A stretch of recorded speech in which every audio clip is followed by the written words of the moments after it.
இன்னைக்கு நம்மளோட dark web சீரிஸோட episode 2ல தாங்க நம்ம இருக்கிறோம். இன்னைக்கான டாபிக்குள்ள நம்ம போறதுக்கு முன்னாடி, இந்த டார்க் வெப்ல நடந்த ஒரு இன்ட்ரஸ்டிங்கான ஒரு கேஸ பத்தி தான் நம்ம பார்க்க போறோம். அந்த கேஸோட பேர் என்னன்னு கேட்டீங்கன்னா, சில்க் ரோட் கேஸ்.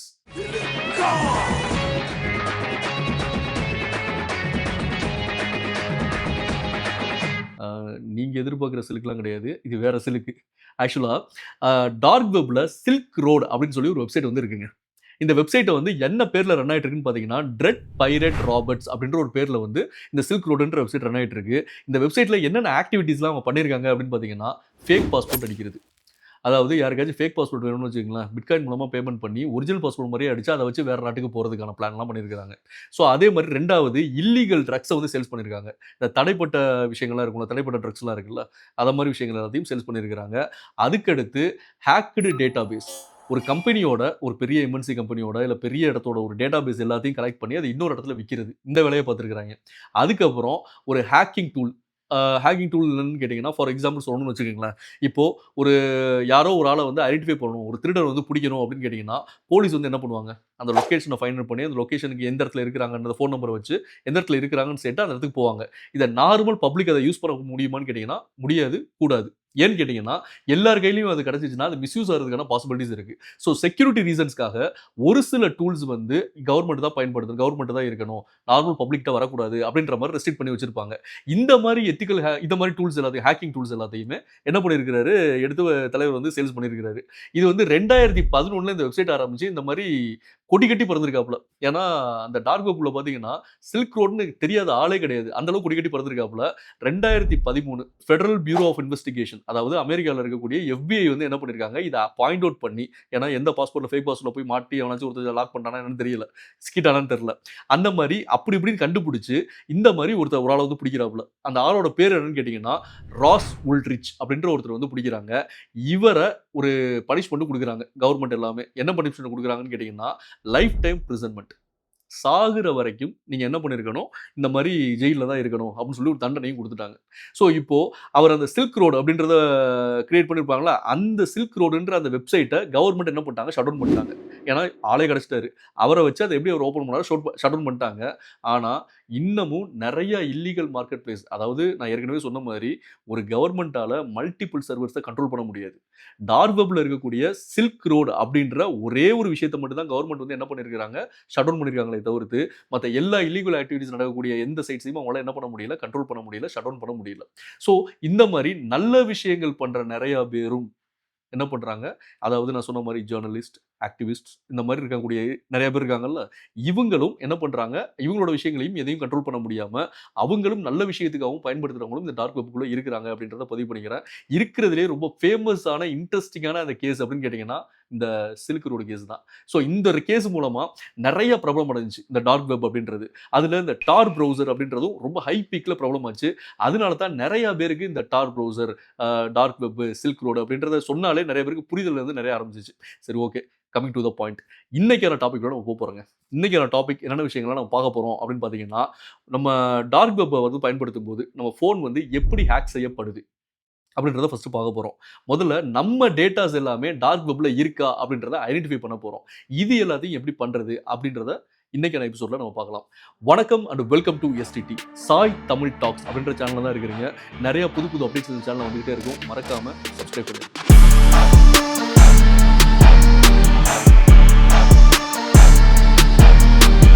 இப்போ நம்ம பார்க்கக்கூடிய ஃபர்ஸ்ட் டாபிக் என்னன்னு கேட்டீங்கன்னா, நம்ம ஏற்கனவே லாஸ்ட் எபிசோட்ல ஒரு சின்ன ஹிண்ட் மாரி குடுத்திருப்பேன். அதாவது டார்க் வெப்க்குள்ள ஒரு கியூரியஸ்க்காக, ஒரு ஆர்வத்துக்காக நீங்க என்ன பண்ணாதீங்க, டார்க் வெப் யூஸ் பண்ணாதீங்க. உள்ள போய் பண்ணிட்டீங்கன்னா, நம்ம தெரியாம ஏதாச்சும் ஒரு லிங்க கிளிக் பண்ணிட்டாலோ, ஏதாச்சும் ஆப் டவுன்லோட் பண்ணிட்டாலோ என்ன ஆயிடும், நம்ம மொபைல் வந்து ஹேக் ஆயிடும் அப்படின்னு சொல்லியிருக்கிறேன். அப்போ அத முழுசா தெரிஞ்சுக்கிட்டு நம்ம பயன்படுத்தும்போது, நம்ம கொஞ்சம் சேஃப் அண்ட் செக்யூர்டா அத பயன்படுத்த முடியும். அப்படிங்கிற ஒரு விஷயத்த வந்து நம்ம முதல்ல தெளிவா புரிஞ்சுக்கணும். அப்படிங்கிற ஒரு விஷயம் தான். சரி, இப்போ இந்த டார்க் வெப்ல இருந்து நம்மளோட விஷயங்கள, நம்மளோட டேட்டாஸ, விஷயங்கள எப்படி வந்து அவங்க ஹேக் பண்றதுக்கான பாசிபிலிட்டீஸ் இருக்குன்னா, நெறைய பேர் பண்ணக்கூடிய தப்ப ஃபர்ஸ்ட் சொல்லிடுறாங்க. என்ன பண்ணிருவாங்க, டார் ப்ரௌசர் என்ன பண்ணுவாங்க, இன்ஸ்டால் பண்ணுவாங்க. Play Storeல இருக்கு, App Store எல்லா இடத்துலயும் இருக்கு. என்ன பண்ணிடுறாங்க, டவுன்லோட் பண்ணிக்கிறாங்க. டவுன்லோட் பண்ணிட்டு உள்ள போயிடுறாங்க. உள்ள போனதுக்கு அப்புறம் திடீர்னு ஒரு ஹைலைட் பண்ணி ஒரு விஷயம் காட்டும். என்னன்னா, பிரீமியர் ஆஃபர். இந்த லிங்க் மூலமா நீங்க போய் Amazonல பர்ச்சேஸ் பண்ணும்போது, உங்களுக்கு என்ன ஆகும்னு கேட்டீங்கன்னா, ஆஃபர் வந்து 50% உங்களுக்கு ஆஃபர் கிடைக்கும் அப்படின்னு சொல்லி அவங்க வந்து மென்ஷன் பண்ணியிருப்பாங்க. நம்ம கிளிக் பண்ணும்போது Amazon வெப்சைட் தான் ஓப்பன் ஆகும். அதுதான் ரியாலிட்டி. ஏன்னா பேக் எண்ட்ல இருக்கிறது அது ஆல்ரெடி க்ளோன் பண்ணி வச்சிருப்பாங்க. நீங்க அந்த லிங்க கிளிக் பண்ணும்போது அமேசான் வெப்சைட்குள்ள போற மாரியே தான் இருக்கும். அங்க நீங்க பர்ச்சேஸ் பண்ற மாரியே தான் இருக்கும். எல்லா விஷயமும் ஒரே மாரியே தான் இருக்கும். ஆனா கடைசி எண்டிங்ல தான் தெரியும். இது வந்து ஒரு மால்வேர் ஆக்டிவிட்டி, ஒரு ஸ்கேம்ன்றது நமக்கு புரிய வரும். ஸோ அத கிளிக் பண்ண நீங்க அடுத்த செகண்ட் என்னன்னு தெரியுங்கன்னா, உங்களோட டோட்டல் கண்ட்ரோலும் உங்க சிஸ்டம்ல யூஸ் பண்ணீங்கன்னா சிஸ்டம், மொபைல் யூஸ் பண்ணீங்கன்னா மொபைல். இது டோட்டல் கண்ட்ரோலும் போயிரும். என்னென்ன கண்ட்ரோல் போகும் அப்படின்னு சொல்லி கேட்டீங்கன்னா, கான்டாக்ட்ஸ், கேமரா, பாஸ்வேர்ட்ஸ் அப்படிங்கிற எல்லா டீட்டெயில்ஸும் அவங்களோட டேட்டாபேஸ்க்கு போயிரும். அத வச்சு அவங்க ஈஸியா என்ன பண்ணிக்கணும், உங்க மொபைலையோ, உங்க சிஸ்டமையோ ஃபுல் கண்ட்ரோல் எடுத்து அவங்களுக்கு என்ன தேவையோ அத அவங்க பண்ணிக்க முடியும். அப்படிங்கிற ஒரு விஷயம் தான். அதுக்கடுத்து இன்னொரு ஆக்டிவிட்டீஸ் நடக்கும். என்னன்னா, ஒரு ஆப் இன்ஸ்டாலேஷன் இல்ல ஒரு ஃபைல் டவுன்லோட் பண்றது இந்த மாரி ஆப்ஷன்ஸ்லாம் கேட்கும். என்ன சொல்லும்னா, ஒரு கான்ஃபிடென்ஷியல் டேட்டாபேஸ் அப்படின்னு சொல்லிட்டு ஒரு சைட்டுக்குள்ள நீங்க போகும்போது இருக்கும். நம்மளும் பார்த்துட்டு என்ன பெரிய கான்ஃபிடென்ஷியல்னு சொல்லி ஒரு கியூரியாசிட்டில போய் ஓப்பன் பண்ணி டவுன்லோட் பண்ணிருவோம். நம்மள பொறுத்தவரைக்கும் அத கிளிக் பண்ணி டவுன்லோட் பண்ணியிருப்போம். அத ஓப்பன் பண்ணி பார்த்தா உள்ள ஒண்ணுமே இருக்காது. ஏன்னா அது ஒரு மால்வேர் ஆக்டிவிட்டி. அத டெலீட் பண்ணாலும் என்ன ஆயிடுச்சுன்னா, யூஸ் இல்ல. ஏன்னா, அத நீங்க எப்ப கிளிக் பண்ணி டவுன்லோட் ஆகி உங்க சிஸ்டம்க்குள்ளயோ, உங்க மொபைல்குள்ளயோ வந்துருச்சுனாலே, அப்பவே உங்க மொபைல் ஆட்டோமேட்டிக்கா அவங்க இன்ஃபர்மேஷன்லாம் போயிரும். ஆட்டோமேட்டிக்கா ஹேக் ஆயிடும். அப்போ ஃபர்ஸ்ட் பாயிண்ட் என்னன்னு கேட்டீங்கன்னா, லிங்க கிளிக் பண்றது. 2வது பாயிண்ட் கேட்டீங்கன்னா, அந்த கான்ஃபிடென்ஷியல்னு சொல்லி போட்ட அந்த ஒரு ஃபைல் இந்த மாரி டவுன்லோட் பண்றது. 3வது ஆப் இன்ஸ்டால் பண்றது. ஆப் இன்ஸ்டால் பண்ணுவாங்க. பார்த்தா ஆப் வந்து நம்மோட மொபைல்லயே இருக்காது. அந்த ஆப்ப இன்ஸ்டால் பண்ணி அது உள்ள வருது தெரியுமா? அதுவே ஒரு மால்வேர் ஆக்டிவிட்டி தான். அது மூலமா என்ன பண்ணிருவாங்க, நம்ம இத ஹேக் பண்ணிருவோம். ஸோ, அப்ப புரிஞ்சுக்க வேண்டியது என்னன்னு கேட்டீங்கன்னா, தேவையில்லாம எந்த ஒரு லிங்க்ஸையுமோ, எந்த ஒரு ஃபைலையுமே என்ன பண்ணிறக்கூடாது, டார்க் வெப்ல இருந்து நம்ம டவுன்லோட் பண்ணிறக்கூடாது. அதுக்காக தான் நான் தெளிவா சொல்றேன். நம்ம சீரிஸ முழுசா நீங்க பார்க்கும்போது உங்களுக்கு தெளிவான புரிதல் கிடைக்கும். அந்த புரிதல வச்சு நீங்க டார்க் வெப்க்குள்ள யூஸ் பண்றதுக்கான பாசிபிலிட்டீஸ் உங்களுக்கு ஈஸியா இருக்கும். ஸோ, இந்த மாரி தான் நம்மளோட டேட்டாஸ அவங்க ஹேக் பண்றாங்க. ஹேக் பண்ணி எடுத்துக்கிறாங்க அப்படின்ற ஒரு விஷயம். ஸோ, இப்ப அடுத்து எல்லாருக்கும் ஒரு கேள்வி வரதுக்கான பாசிபிலிட்டீஸ் இருக்கு. என்னன்னா, எப்படி ஹேக் பண்றாங்க அப்படின்றது நீ சொல்லிட்டா ஓகே. ஏற்கனவே ஏன்னா இந்த விஷயம் நமக்கு இப்ப தான் தெரியும். இதுக்கு முன்னாடி நான் மொபைல் யூஸ் பண்ணிருக்கேன், சிஸ்டம் யூஸ் பண்ணிருக்கேன். நான் இன்டர்நெட் பயன்படுத்திட்டு இருந்தேன். ஸோ என் டேட்டாபேஸ் இப்ப இந்த டார்க் வெப்ல இருக்கான்றத நான் எப்படி தெரிஞ்சுக்கிறது? அப்படிங்கிற விஷயத்த வந்து கேட்டீங்க அப்படின்னு கேட்டீங்கன்னா, அதுக்கு ஒரு ஐடியா இருக்கு. என்னன்னா, ஐ ஹேவ் பீன் பாண்ட். நீங்க ஏதோ சொன்னீங்க. ஆனா என் காதுல அது ராங்கா விழுந்தது. PWNED தான். ரைட்டா? இந்த வெப்சைட்குள்ள நீங்க போனீங்க அப்படின்னு கேட்டீங்கன்னா, கீழ உங்களுக்கு வரும். வேணா பார்த்து டைப் பண்ணிக்கங்க. ஸோ நீங்க வேற ஏதாவது டைப் பண்ணீங்கன்னா வேற எங்கேயும் போயிரும். ஸோ அத டைப் பண்ணி நீங்க நார்மல் Googleல சர்ச் பண்ணீங்கன்னா ஒரு வெப்சைட் வரும். அத கிளிக் பண்ணி நீங்க உள்ள போனீங்கன்னா, ஒரு மெயில் ஐடி குடுத்து அத சர்ச் பண்றதுக்கான ஆப்ஷன் கேட்கும்.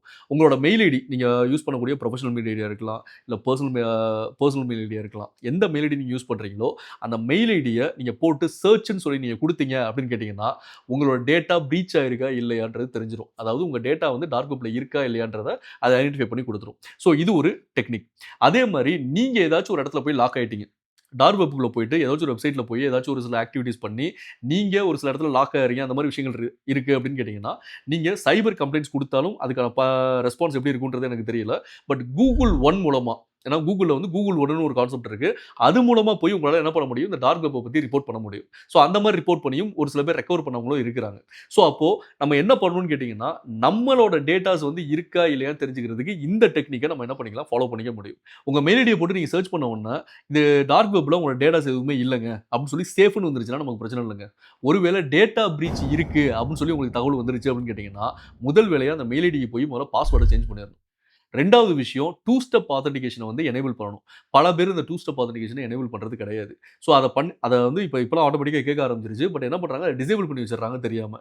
இத பண்றதுனால ஈஸியா ஒரு ஹேக்கராலயோ, ஒரு ஸ்கேமராலயோ யாராச்சும் ஒரு ஆளால உங்களோட இத வந்து அட்டாக் பண்ண முடியும். மெயில் அட்டாக் பண்ணி உங்களோட பெர்சனல் டீடைல்ஸ் எல்லாத்தையும் எடுக்க முடியும். ஸோ அப்போ பிரீச் இருக்கு, டேட்டா பிரீச் இருக்குன்றது நமக்கு தெரிய வந்துருச்சு அப்படின்னு கேட்டீங்கன்னா, முதல் வேலையா போய் பாஸ்வேர்ட் சேஞ்ச் பண்ணி டூ ஸ்டெப் ஆத்தென்டிகேஷன நீங்க என்ன பண்ணணும்? எனேபிள் பண்ணி வச்சுக்கணும். இந்த டூ ஸ்டெப் ஆத்தென்டிகேஷன்லாம் என்னன்றத ஃபர்ஸ்ட் நான் சொல்லிடுறேங்க. நீங்க ஒரு மெயில் ஐடி நீங்க ஓப்பன் பண்றீங்கன்னு வச்சுக்கங்களேன். யூசர் நேம், பாஸ்வேர்ட் போட்டு நீங்க என்ன பண்ணியிருப்பீங்க? ஓப்பன் பண்ணியிருப்பீங்க. இத வேற புது டிவைஸ்ல யாராச்சும் ஓப்பன் பண்ணாலோ, இல்ல நீங்களே ஓப்பன் பண்ணாலோ, நீங்க இந்த டூ ஸ்டெப் ஆத்தென்டிகேஷன்ல உங்க ஃபோன் நம்பரையோ, இல்ல ஆல்டர்னேட் மெயில் ஐடியோ குடுத்து வச்சுட்டீங்க அப்படின்னு கேட்டீங்கன்னா, அதுக்கு ஒரு ஓடிபி வரும். இது ஒரு வெரிஃபிகேஷன் தானே உங்களுக்கு. இந்த வெரிஃபிகேஷன் ஆனதுக்கு அப்புறம் தான் நியூ டிவைஸ்ல உங்களோட மெயில் ஐடியோ, இல்ல வேற எந்த ஒரு லாகினா இருந்தாலும் உங்களால லாகின் பண்ண முடியும். ஸோ எதுல நீங்க லாகின் பண்ணி வச்சிருந்தாலும் இந்த டூ ஸ்டெப் ஆத்தென்டிகேஷன் அப்படின்றத வந்து எனேபிள் கம்பல்சரி பண்ணி வச்சுக்கங்க. ஸோ இத பண்ணும்போது நமக்கு வந்து அந்த டேட்டா பிரீச் வந்து திரும்ப அவங்களால இதுவரைக்கும் எடுத்தத டேட்டா இருந்தா பரவால்ல. வேற வழி இல்ல. அதுக்கடுத்து அந்த டேட்டாஸ் வந்து என்ன ஆகுது வெளியில போகாத மாரி நம்ம என்ன பண்ணிக்கலாம்? லாக் பண்ணி வச்சுக்கலாம். இதுக்கு நெறைய டூல்ஸ், எக்யூப்மென்ட்ஸ் அதெல்லாம் இருக்கு. இது வந்து சைபர் செக்யூரிட்டி அப்படின்ற கான்செப்ட்ல வரும். பெரிய பெரிய கம்பெனிலாம் என்ன பண்ணுவாங்கன்னு கேட்டீங்கன்னா, ஹேக்கர் வந்து நம்முடைய இத வந்து அட்டாக் பண்ணிறக்கூடாது அப்படின்றதுக்காக சைபர் செக்யூரிட்டின்ற எத்திக்கல் ஹேக்கிங் மெத்தட வந்து பயன்படுத்துவாங்க. அது மூலமா இந்த malware activities, attacks, hacker attacks எதுவும் நடக்காத மாரி அவங்க தடுத்துக்குவாங்க. இப்போ இந்த நெறைய இந்த ஹேக்கிங் சம்பந்தமா பேசிட்டு இருக்கிறதுனால ஒரு சின்ன இன்ஃபர்மேஷன் மட்டும் நான் சொல்றேன். என்னன்னா, இந்த ஹேக்கர்ன்னு சொல்லி சொல்றாங்கல்ல. இந்த ஹேக்கர்ல வந்து மொத்தம் 2 டைப் ஆஃப் பீப்பிள் இருக்காங்க. ஒருத்தர் வந்து பிளாக் ஹேட் ஹேக்கர். இன்னொருத்தர் ஒயிட் ஹேட் ஹேக்கர்னு சொல்லிட்டு 2 விதமான கான்செப்ட்ல இருக்காங்க. இந்த பிளாக் ஹேட் ஹேக்கர் என்ன பண்ணுவாருன்னு கேட்டீங்கன்னா, நம்ம ஒரு பெரிய கம்பெனி இருக்குன்னு வச்சுக்கங்களேன். அந்த கம்பெனியோட டேட்டா பேஸ், கம்பெனியோட ரெவென்யூ, ஷேர் இது எல்லாத்தையும் தெரிஞ்சுக்கிறதுக்கு அத ஹேக் பண்ணி அத எல்லா இன்ஃபர்மேஷன் எல்லாத்தையும் கேதர் பண்ணுவாரு. இந்த ஒயிட் ஹேட் ஹேக்கர் தான் நம்ம எத்திக்கல் ஹேக்கர்னு சொல்லுவோம். இவர் என்ன பண்ணுவாருன்னா, இவரு இந்த டேட்டாஸ எடுக்குறாரு, இன்ஃபர்மேஷன் எடுக்குறாரு பார்த்தீங்களா? இந்த இன்ஃபர்மேஷன எடுக்க விடாம தடுக்கிறது தான் இவரோட வேலையா இருக்கும். இத சைபர் செக்யூரிட்டி அப்படின்ற கான்செப்ட்ல நெறைய கம்பெனி இல்ல, எல்லா எம்.என்.சி கம்பெனி, எல்லா பெரிய பெரிய கம்பெனிலயும் இந்த சைபர் செக்யூரிட்டி அப்படின்றது ஒரு தனியா ஒரு டீமே ஃபார்ம் பண்ணி வச்சிருப்பாங்க. என்னன்னா, எந்த ஒரு ஹேக்கரும் அட்டாக் பண்ணி நம்ம கம்பெனி டேட்டா பேஸையோ, கம்பெனி ரெவென்யூ ஷேரையோ, கம்பெனி பேங்க் டீட்டெயில்ஸையோ எதையுமே வந்து எடுத்துட்டு போயிறக்கூடாது அப்படின்றதுக்காக இவங்கள அப்பாயின்ட்மென்ட் பண்ணி ஃபிக்ஸ் பண்ணி வச்சிருப்பாங்க. ஃபியூச்சர்ல இந்த சைபர் செக்யூரிட்டிக்கு வந்து ஒரு பெரிய வேல்யூ இருக்குங்க. நீங்க அது ரிலேட்டடா படிச்சுக்கிட்டு இருக்கீங்கன்னு கேட்டீங்கன்னா உங்களுக்கு பெட்டர். அதே மாரி வேற ஃபீல்ட்ல இருந்தா கூட அந்த சைபர் செக்யூரிட்டி அப்படின்ற அந்த கான்செப்ட் வந்து தெரிஞ்சுக்கிறதுக்கு கொஞ்சமாச்சும் ட்ரை பண்ணுங்க. இதுல மேக்ஸிமம் கோடிங் அந்த மாரி போகாம நார்மல் டூல்ஸ பயன்படுத்த தெரிஞ்சுக்கிட்டாலே இட்ஸ் மோர் தென் எனஃப் அப்படின்றத நான் சொல்றேன். இந்த மாரி நெறைய இன்ட்ரஸ்டிங்கான விஷயங்கள் எல்லாத்தையும் அடுத்து வரக்கூடிய எபிசோட்ஸ் எல்லாத்தையும் நம்ம ஒன் பை ஒன்னா நம்ம சொல்லிட்டே வருவோம். இந்த எபிசோட் டார்க் வெப் சீரிஸ் இந்த எபிசோட வந்து நீங்க முழுமையா கம்ப்ளீட் ஆகும்போது உங்களுக்கு ஒரு கிளாரிட்டி கிடைக்குங்க. அதாவது இந்த ஹிடன் ஃபேக்ட்ஸ் என்னென்ன இருக்கு இதுல, இதுல ரியாலிட்டி என்ன அப்படின்றது ஒரு தெளிவான ஒரு புரிதல் வரும். மறக்காம இந்த அப்டேட்ஸ் எல்லாம் உங்களுக்கு ரெகுலரா வந்துகிட்டே இருக்கணும் அப்படின்னு கேட்டீங்கன்னா, மறக்காம சர்ப்ரைஸ் பண்ணிருங்க. பை.